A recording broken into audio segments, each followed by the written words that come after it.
Okay, welcome everybody to another episode of the Industrial Insights podcast. We have Scott Weiss with us today from Maersk, and he's VP of Technical Sales. I've never heard technical, so hopefully you'll help us understand for Maersk.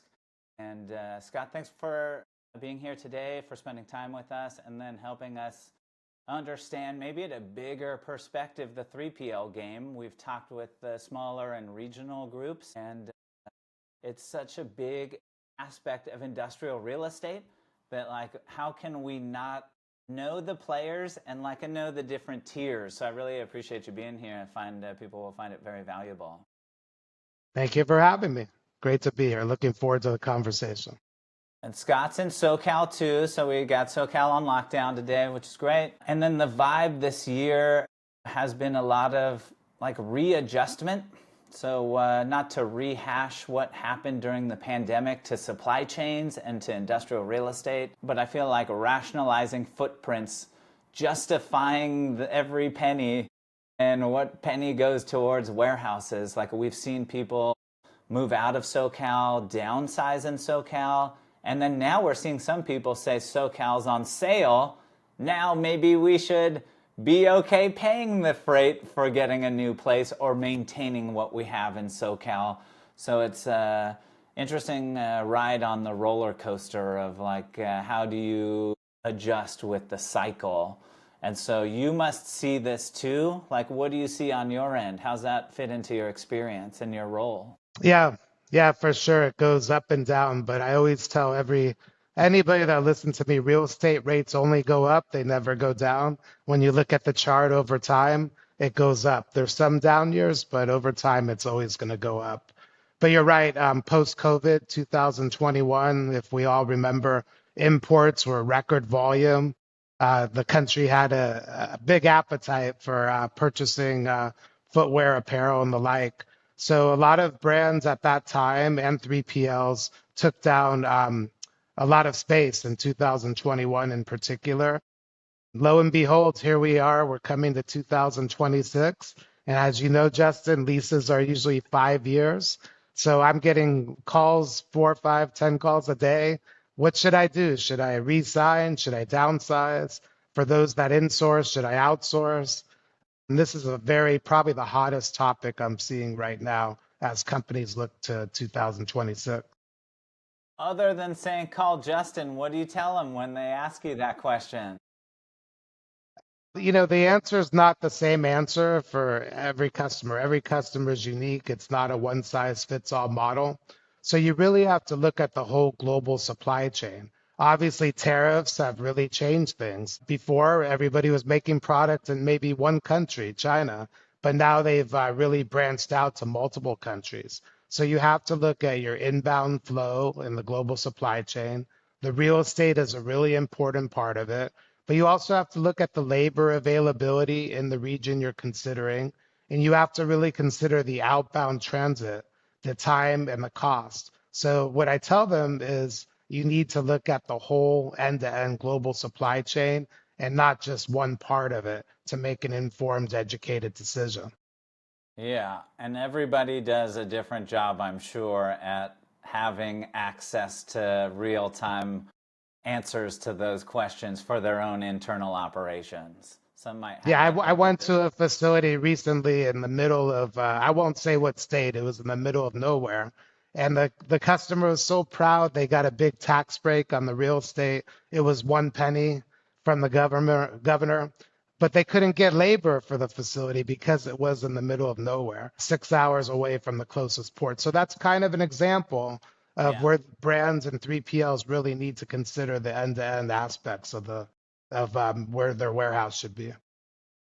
Yeah, and that's such a big question, right? To then say okay, based on all that, each variable is different and you've weighted it as appropriately as you can with your own judgment, then what?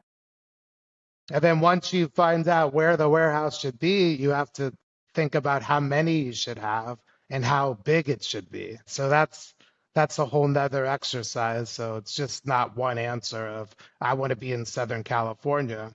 Do I want to be near the port? Do I want to be in the Inland Empire where the real estate's less but the drayage is higher?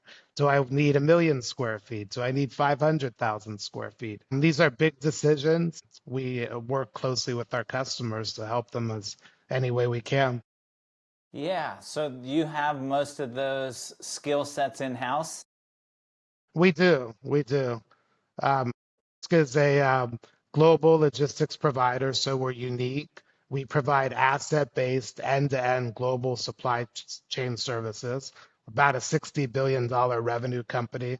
We're in 130 countries.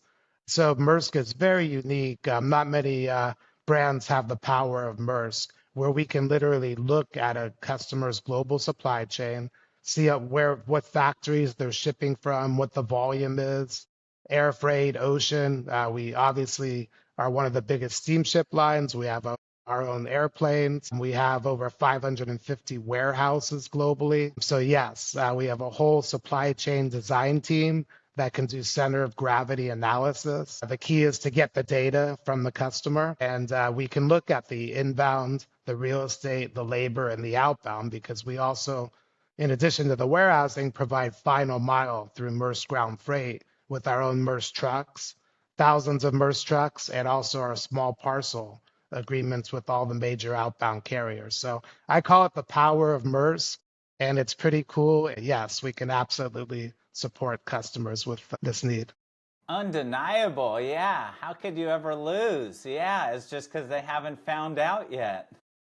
I like to Yeah, say the great thing is the Maersk is a great steamship line, and the bad thing is Maersk is a great steamship line because most yes. brands know Maersk and associate the Maersk name with being the ocean and moving product on the water. But especially post-COVID, we're so much more. We acquired 270 warehouses in Asia with LF Logistics.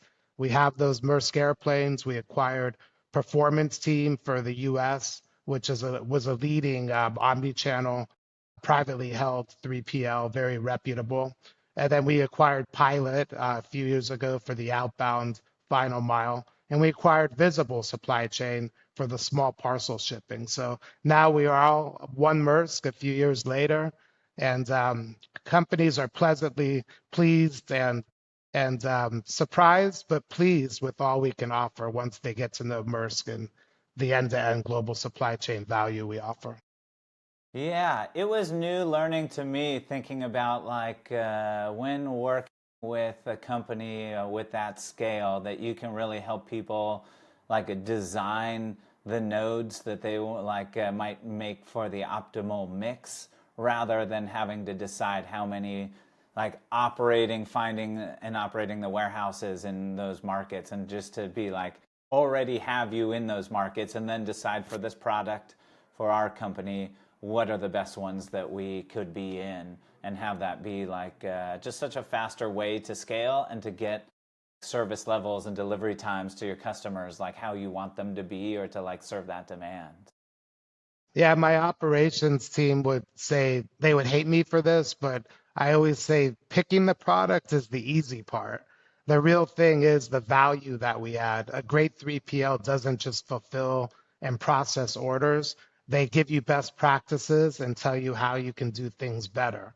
And because we handle so many great brands and names from Fortune 500 to D2C brands, we can really give the customers and hold their hand great value and best practices and make them better. And that's what a great 3PL provider does. They don't just fulfill orders. Totally.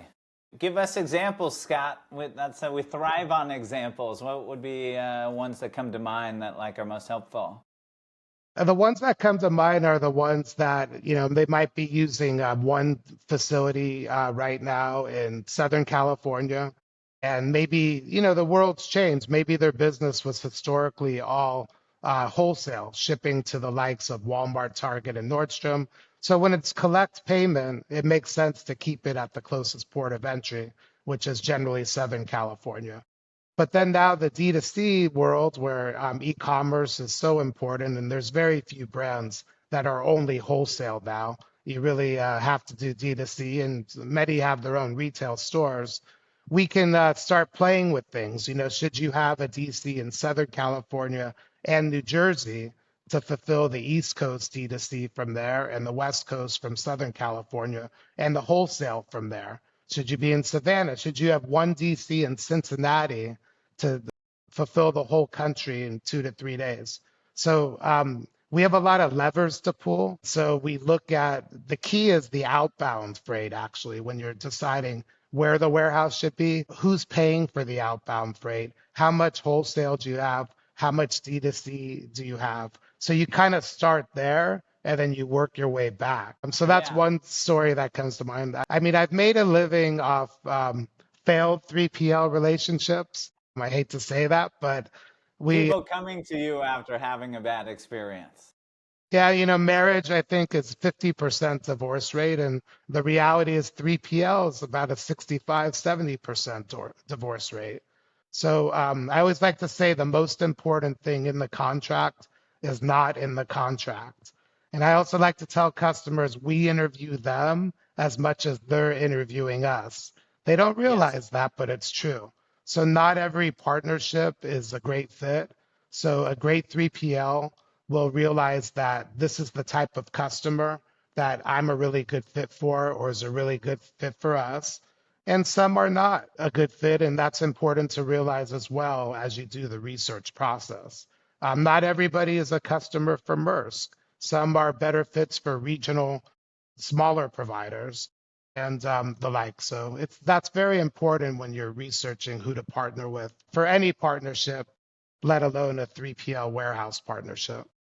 Yes, I have been married 14 years. I know when my anniversary is, and I'd like to keep it that way. Yes, Yeah. congratulations. Yes. What was an example of one that wasn't a fit lately? That like, what's Oh like yeah, I give you a few examples. I mean, I like to say there's nothing too big for Maersk, and there's things that are too small. So if we get a smaller opportunity, maybe it's 5,000 square feet, 10,000 square feet, we're not a good fit for that size customer. So I'll just refer them to a more regional, smaller provider. Maybe we get a request for pharmaceuticals. We're not really that strong in pharmaceuticals. We're really great in apparel, footwear, accessories, housewares, retailers. We work with a lot of the leading retailers, D2C, things like that. So we know what we're really great at and just have to go through the checklist and look for any, I don't want to say red flags, but I think it's very important, especially in my role, to identify who's a good fit and who's not a good fit and be honest with the customer. But when they are a great fit, which many are, you get really excited. And then we run the Maersk machine, is what I call. And we have nice? operations, engineering, real estate, implementation, IT. The days of implementations, I've been doing this in the business 30 years, are a lot different 30 years ago from what they are today. I like to tell companies we're in the IT business. The IT is such a big important part of the implementation. So we really need a lot of different experts from the different disciplines within Maersk to make what we like to tell customers the go live a non-event. Yeah, go live. That is like the ultimate example of like flipping the switch or like I piloting think or that's a good story, actually, to answer your question about another story. yeah. When a customer calls us and says, I need to be live in 30 days, that is pause for concern. Yes. Because a really effective implementation, you really need 90 days to do everything right. They're transitioning from another 3PL. You have the IT. If it's wholesale, you have routing guide compliance, UCC labels, you have racking, CapEx, maybe some automation. So that would be like an example of I might tell a customer we're not a good fit. They're with the 3PL now. Things are going really bad and they need to get out of there and be up and running in 30 days. As much as big of a business or need they might have, I might tell them in that situation, we're not a good fit. We really want to do this right. We want to everything to go right. And we really need 90 days for a proper implementation. And sometimes they'll go with another 3PL that tells them they can do it in 30 days. So that's okay. Like it's important to not catch every ball that's thrown your way, as much business as they might be and as eager as we might be to win it. We have to be honest and truthful and have the customer's best interest in mind. Totally. And I love with sometimes with big companies, like I know in brokerage, like sometimes there's some skepticism with big companies that they have a lot of resources that maybe they're paying for, but they don't always use, or they're like being subsidized by other like business lines. But my wife works for a big company that's well resourced, and it reminds me of the Maersk machine in that like when it's time to roll everything out for the right customer, you have it all like in-house, and you have the resources ready to go, and you have like the team and the sequence, and like that's a glorious thing when you're like, okay team, like assemble up, and like you're ready to go and to make it successful. So I that's a think huge that's a thing. good segue to a question you were asking or comment you made. The landscape of the 3PL warehouse industry has really changed in the last 30 years. And in the 90s, when I started, there was just a lot of mom and pop, a lot of regional providers. The big names were not in there, certainly not steamship lines. They didn't offer any warehousing. So, I started in 98, and this is when companies started closing their US manufacturing. Sorry, President Trump, you don't want to hear that, but and then moving to Asia.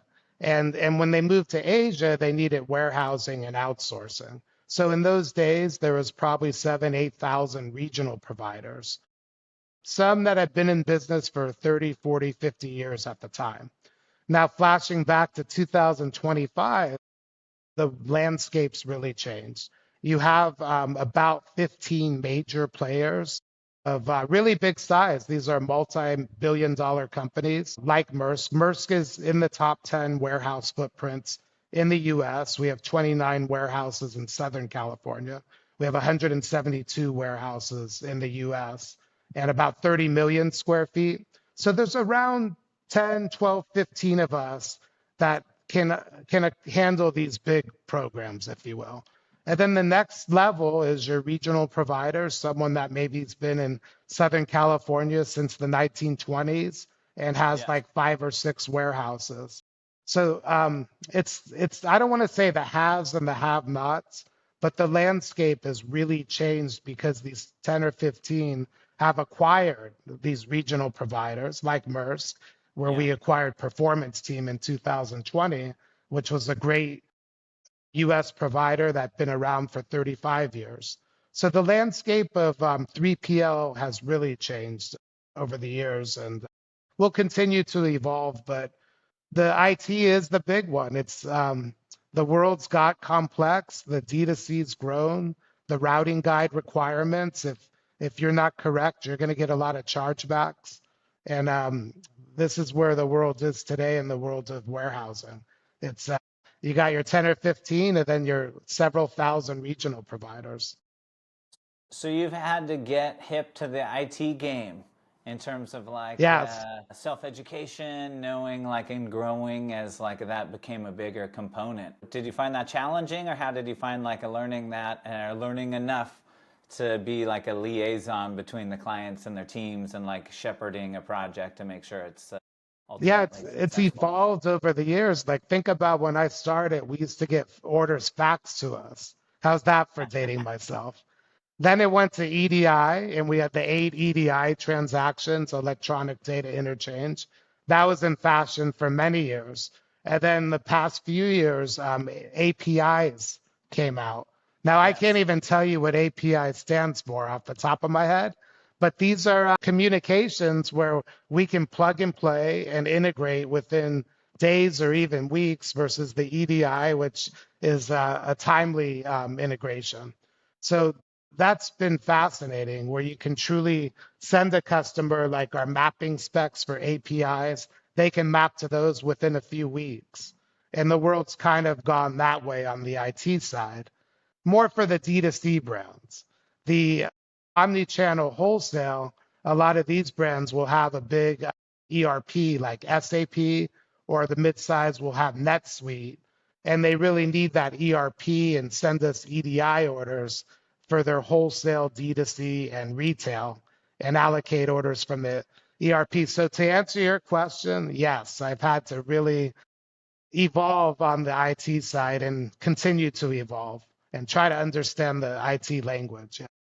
It's a lot to be smart about and knowledgeable and like up to speed. There's so many different like a domain expertises that like you get to be a master of ceremonies for trying to match them up and like help people find the right fit. One thing we have done at Maersk is all of our IT is in-house.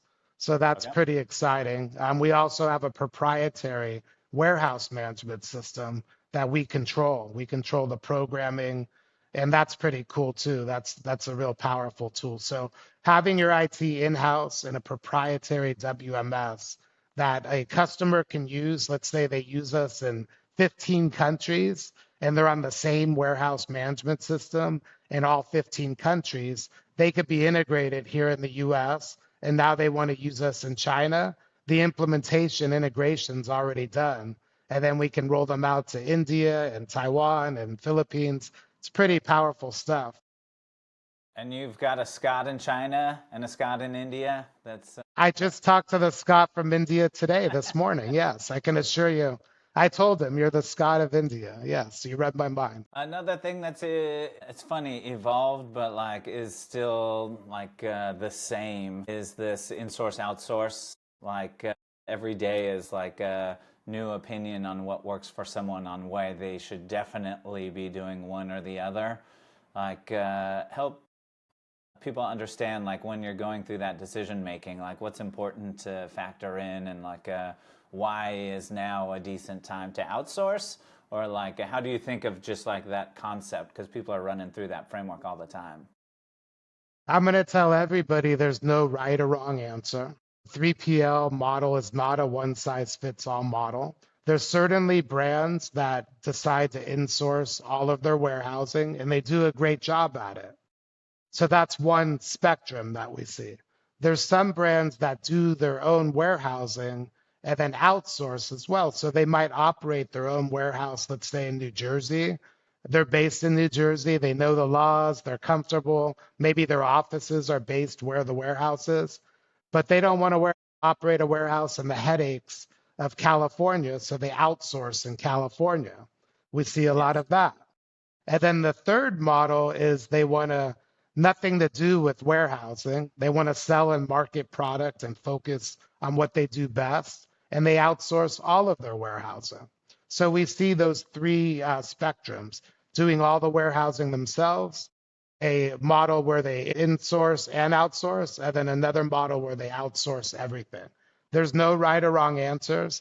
I can certainly share the advantages and disadvantages of each model, but that's what I do with the customer. I'll review what we can offer, and they have to make an informed, educated decision what works best for their business. But I'm not going to tell you everybody should outsource warehousing because that's not true. And I'm not going to tell you everybody should do their own warehousing because that's not true either. It's really a customer by customer. And I can give you examples if you'd like. Yeah, it's so funny as a real estate broker, like we would just hear the real estate part. So for X amount of years of my career, like I didn't even contemplate like, oh, you might just outsource the labor, you might just outsource the trucking, like you might outsource one area of the country, not the other. It was just like you black or white. You either do the whole thing or you don't, and just like I knew it just meant I don't need a warehouse from you. So you're like, okay, you don't need a warehouse from me, like. I get it, but like it takes only in talking with customers all day long and talking with folks like yourself do you start to realize like it's Joe Dunlap from an episode I had where he was talking about deconstructing the supply chain and the component parts of like which aspect do you insource or outsource and like going down the menu. So it's been interesting to think through how to have. You actually brought up a fourth one that you reminded me of that I didn't mention. So you got the three, and then the fourth one we actually are seeing a lot of where the customer leases the facility. They own the lease, they own the WMS and the CapEx. But as you mentioned, they outsource the labor and the management. That's actually a fourth option, and we're seeing a lot of growth in that. Yeah, I had seen recently like part of, I forget if it was the returns that they did and then they outsourced the rest.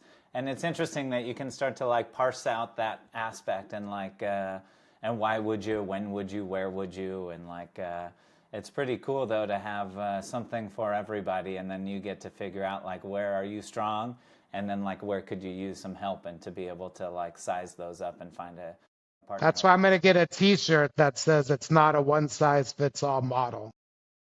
Yes, in t-shirt fashion. Yeah, can't be a stretchy t-shirt. Yeah, I love that. And then you guys are investing in warehouse automation. This is something that like I love talking with people that have huge buildings that have no automation and killer teams that are doing great. Ones that have like automated to the nth degree and like tout it.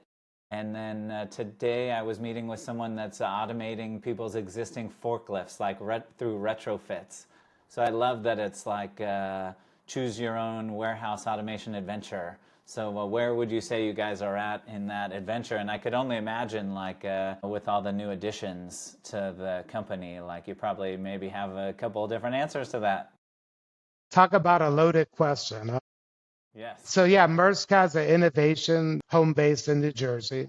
We have over 50 different robotics, automation, and innovation initiatives where we'll Okay. do a proof of concept to test it out.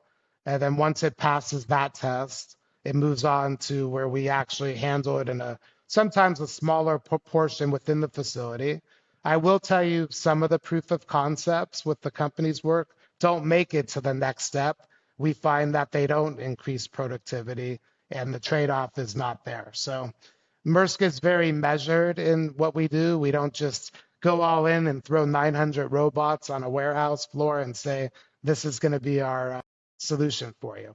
What we do, and we have a very detailed, I'd say, engineering and innovation team, lots of bench strength, lots of resources, where we'll look for each opportunity at a manual solution, a semi-automated solution, and an automated solution. Okay. And again, because it's not a one size fits all model, there's some of our warehouses that are all manual with no automation, and some of our warehouses are fully automated with robots and $100 million in automation. It really depends on the customer's profile, also the length of the contract, how many SKUs they have. And it's all about here's what we can do, here's the payback. We show the customer the difference. If you sign a 3-year deal, your cost per unit is this. A 5-year deal, here's your cost per unit. And in some cases, with the bigger automation, here's a 7 or even a 10-year deal. So just a lot of cool things. I will tell you, everybody asks for it, like right up front. They love to see it. They want it on their business. And it works really great for some customers. And some profiles absolutely do not need automation Yeah. because there's downside of automation. It's fixed a lot of times, it's in there, it's not movable, things like that. So we have a lot of examples. We have robotic arms, we have goods to person robotics, we have autonomous forklifts that unload the trucks and move it to the staging. We have stretch robotics that unload the cartons from an inbound container. Over about 50 different tools in our shed is what I would say. And we get an opportunity. We look at the 550 warehouses we operate globally, and we say which 2 or 3 customers are most like this. We look at the customers that are most like this and the solutions that we're doing for that customer, whether it be the US or Canada, India, China. Look at the productivity, look at the payback, and use that as a starting point. And look at that manual, semi-automated, and automated solution. And a lot of times we'll provide the customer options to show them it's almost like when you're in the restaurant and you want salad or potatoes with it, you want some dessert, here's the different options and here's the cost and here's the payback. So we don't Yeah. ever say this is the solution, take it or leave it. We give the customer options and we show them the different scenarios and the different tools we've considered for their specific profile. Some of And our warehouses are as big as 2 million square feet. So we're operating big warehouses. We don't have many 50,000 square feet. Our average warehouse is around 500,000 square feet. So these are big boxes. Sometimes it could be one dedicated customer, while other times it could be maybe 3 or 4 customers within a 1 million square foot warehouse. So that's another factor that we have to consider. Is it shared or dedicated? Yeah. And they could own their own automation if they wanted to, or if it's in their building. Absolutely. Yeah, Yeah. we have some customers, as mentioned, they own the lease, they have the CapEx, they have their own automation, AMRs and the like, and we run the labor and the management. So we have a lot of those deals as well. I love that. I'm still stuck in the 100 to 300 size, so I've yet to do the 500,000 footer or the million square footer, but I'm gunning for it. I'm trying to figure it out. So Well, I I love always it. like to say it takes just as much work, if not more work, for the smaller size opportunities as the bigger ones. That's the reality of it all. So, 1 Usually million, shoot more. for the stars. Yeah. I was going to 100%. say that. I'll let you say that. Yeah. Yeah, 100%. I love that though. It's all good. And then we touched on labor a little bit. It's funny. What do we know about labor? I know I've helped companies go through a network study, figure out a market to move their product to the West Coast, have a good labor profile, and then find out it's good, but it sure is harder than they thought it would be, finding the right skill, the right amount. And then when you do, you might find you've landed where the other 100 big corporates who did the same study like a landed too, that now you have like a competitive labor environment. So what do you see in the labor markets, and are there any that like surprise you, or kind of how do you contemplate and help people have a framework for that? This is an important topic. On any given day in the US, Maersk has about 25,000 warehouse workers. We are in the people business. That's our tangible product. We don't make a pair of shoes. We sell people and service. So our focus has to be on HR, taking care of our people, making sure they work at a happy place. They come to work with 5 fingers on each hand, and they leave work with 5 fingers on each hand. Big deal. Safety is very important. The opportunity to get promoted. We have a DC manager, for example. I just went to our Mira Loma DC, 700,000 square feet. She started as a customer service representative there, and now she's managing the 700,000 square foot DC. We have one in Hesperia, 1 million square feet. The manager there You can see started it from as the an freeway. unloader. Yeah, I've You seen this drive by it one. up at 15, right? Yeah. Beautiful facility. Now it's actually over 2 million square feet because we have a facility next door. The DC manager there started as an unloader 18 years ago, and now Yeah. he's overseeing 2 million square feet. So that's all to say we are in the people business. So Yeah. now we have to look at each region because each region has a different story. Southern California will always be king of real estate. You know this, I know this. The size of industrial real estate in Southern California has always been the biggest and probably will always be the biggest. Imports from Asia, 50 million people live here. We have a great labor force in Southern California, hardworking, motivated. But the world's changed in the past few years. My children can go work at Chipotle or In-N-Out and make $24 an hour. They don't have to be on a warehouse floor 8 hours a day. They can look at their phones during their job. You can't do that as a warehouse worker. So more than ever, the HR and the focus on taking care of the people and attracting great talent and keeping great talent, that is number one when a company is deciding, should I insource? And if I outsource, who should I be using? I think not enough brands ask that question. How do you attract and retain labor? So Southern California, in my opinion, is always a great labor market. We have a great labor pool to draw from. But there have been challenges of late with the minimum wage increases that workers can get. And this is a job where people have to drive to a place. They can't work from home.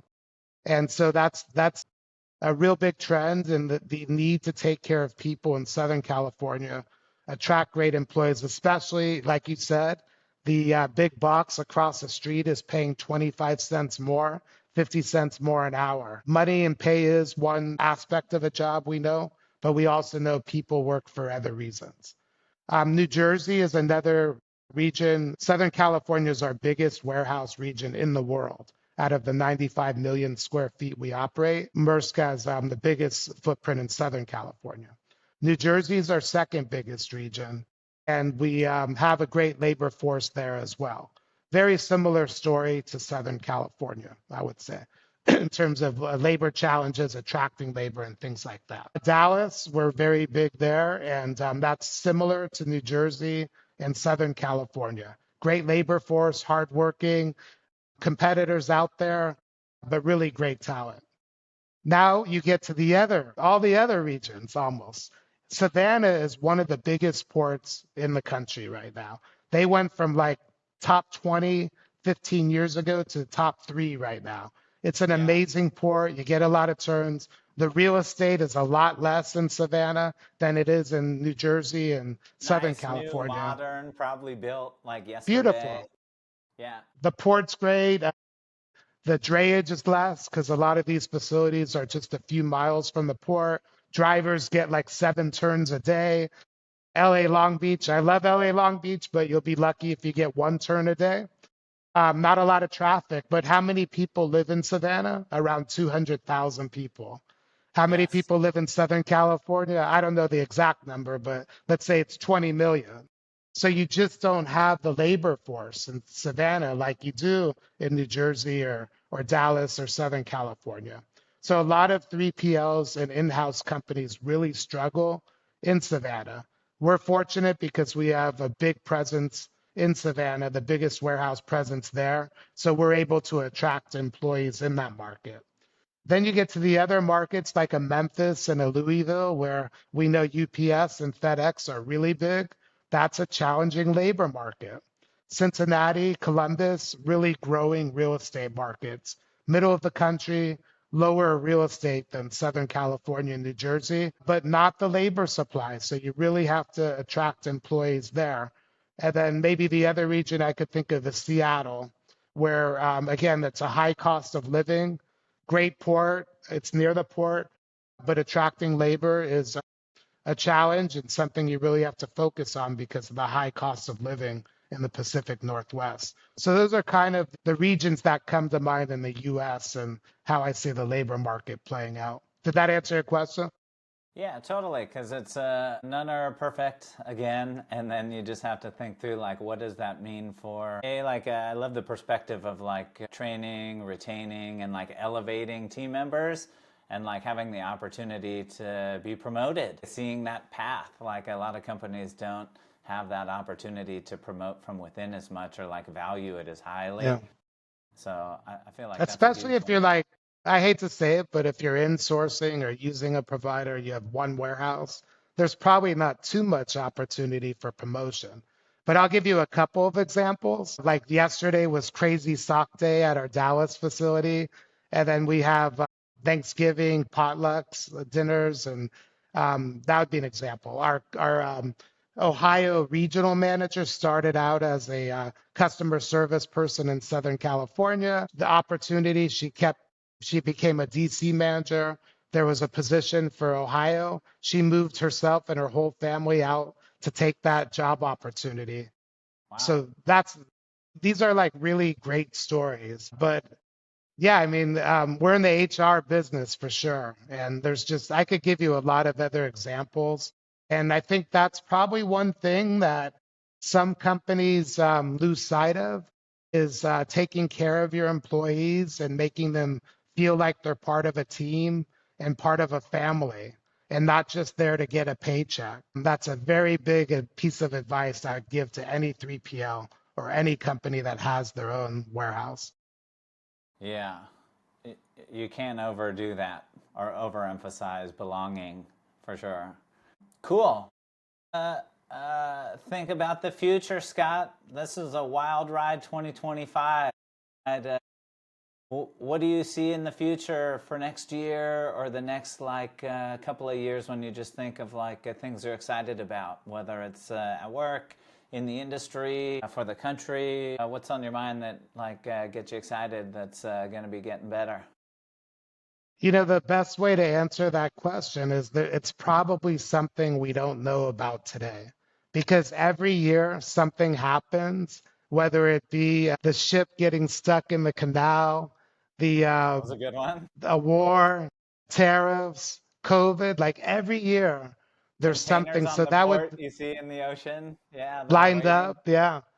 So that would be my number one advice is for brands to have a business continuity plan and try to think about things that could happen and not be caught unprepared and have like we're all in on this one thing, which is, by the way, another value of outsourcing, because there could be a hurricane in New Jersey or a port could have a lockout. And so a business continuity model, thinking about what could happen and having a plan to prepare for it. I will tell you, and I'm in the warehouse business and we're incentivized to have warehouse employees and all that. I wonder 10, 15 years from now, what the warehouse world will look like. Everybody is asking for touchless warehouse, autonomous forklifts. That's the warehouse of the future because much like real estate, labor rates only go up. They never Yeah. go down. I've never seen anybody get a pay decrease. So the focus is how can we do things better, faster, cheaper? Continuous improvement is probably the number one thing I'm asked from customers. How can you handle the same volume in the same footprint at a lower cost next year? They're not looking for cost increase, they want cost decrease. We have a whole, as you might guess, we have a whole continuous improvement division, and we have to constantly look at how can we squeeze the lemon and the juice out of this to handle that same volume and not pass on a cost increase to the customer. And again, that's what differentiates a good 3PL from a great 3PL. So that's the trends I see next year is taking the same business you're handling now and seeing what improvements can be made to improve productivity and reduce costs. So people will always be a part of warehousing, in my opinion. I am biased, but I truly believe that. But automation, robotics, and innovation will continue to grow, of course, but the two can coexist. And finding the perfect balance is what I see for 2026. Yeah, I love the challenge of continuous improvement because you're like, I thought I was bringing my best game to the field, and I've been at this for 15,000 days of creating new ideas and giving my best, and then things there's always new things to factor in. So I love taking I that mean, the moment. best analogy, I am a baseball fan, but Babe Ruth was one of the greatest baseball home run hitters ever. He hit 714 home runs, but he struck out twice as much. Everybody remembers his home runs, and every athlete, every business, every person, no matter how great you are, always has room for continuous improvement. Yeah, I love that. Well, we got to channel our inner Babe Ruth, That's right. and we'll close Maybe out he with. could have hit 800 home runs if he had better Maybe you continuous thought improvement. about it a little bit harder. He ate too many hot dogs. Yeah, we got Turkey Day coming around the corner, Scott. The last question for you is, what's your favorite dish? Boy, I just love turkey. I mean, I could go with the gravy and the mashed potatoes and the croutons and the pumpkin pie, but I'm straight up protein and a nice tom turkey, nice 20-pound turkey carved up. I'm as easy as can be. Everybody's got the turkey, and that'll make me happy. A big I plate of love it. turkey. And fit and healthy at the same time. That's Get the right. trifecta. Cool, Scott. Thank you. I think we've burned through an hour. I'm sensitive to your time. I appreciate you spending time with us. We went further and learned more than had high expectations, but I really appreciate you bringing it and bringing the value to the conversation because these are hard things to learn and you don't see this all. So experienced people like yourself that are in the industry a long time and who put deals together, like, you know what it takes to make for a successful partnership. Thank you for having me. Appreciate the opportunity. Awesome. We'll talk to you later. Okay, thank you. Bye. Yep, bye-bye.